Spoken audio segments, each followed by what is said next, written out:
Семейство. Защо семейство? Защото тук, първо, не говоря само за тези като Влади, които тук са си намерили партньора. Това също е пълно с такива примери. Пълно е с примери, в които са родени деца в безплодни бракове, с 2, 3, 5 и 15 години безплоден брак и всичките средства на медицината използвани и деца не са се раждали.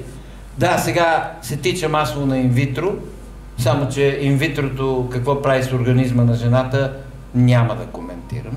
Вие ако не знаете, поразпитайте и вникнете да видите какво значи. Това и колко пари струва и колко жени го правят 1, 2, 3, 4, 5 пъти и то безуспешно. И какво остава от тях като здраве и като личност, като организъм след тази манипулация, така да кажа.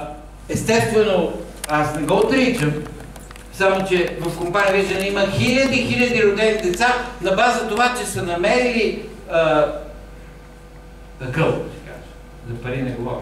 Намерили са акъл да се хванат и да пият продукти и след 3 или 6 месеца се забременяват. Масово явление. Не значи, че винаги. Няма винаги, в този свят никога няма винаги.